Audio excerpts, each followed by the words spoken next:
Pinakamalaking river basin po sa Pilipinas, ito pong Cagayan River Basin. Ito po ay may 27,800 square kilometer. Ang sumunod po, ito yung nasa Pampanga River Basin, Agno River Basin, Bicol River Basin, at Pasig Marikina River Basin. Ito pong limang to ay may mga telemetry system na kompleto po sa rain gauge at water level stations para ma-monitor kung ano yung condition o kalagayan ng isang river basin, kung aapaw o hindi.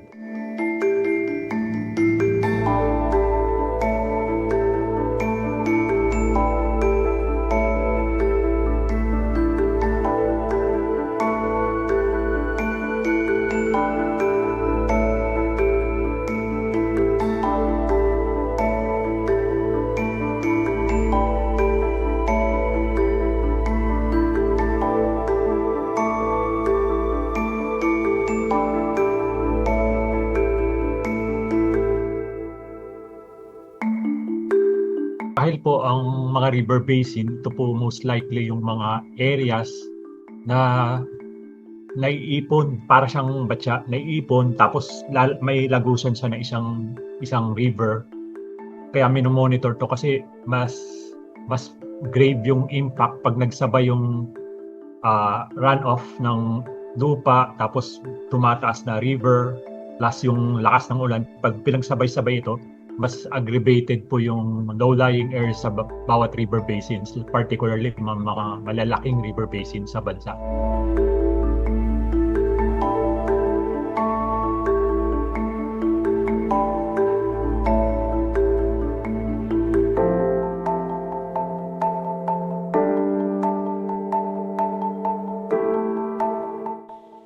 Ito ay yung information ng hydrological condition ng isang river basin, but based sa observed rainfall, forecast rainfall, water level at trend ng isang river.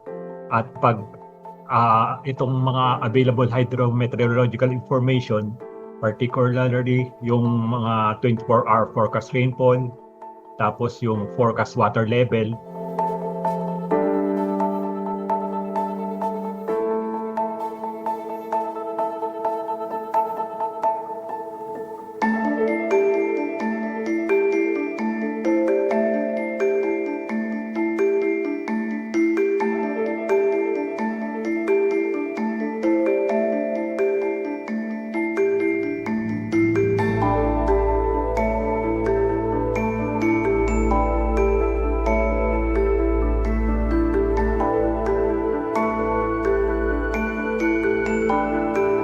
sa bawat river basin may mga designated na river basin centers na naka-delegate sa kanila para i-monitor nila yung area.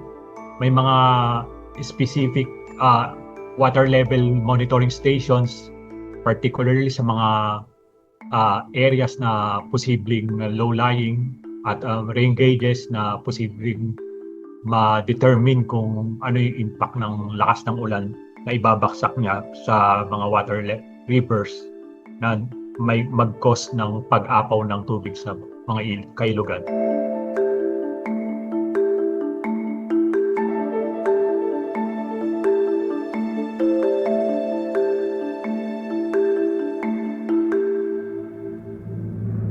Layunin ng PAG-ASA na makita ang developing flood situation habang umuulan.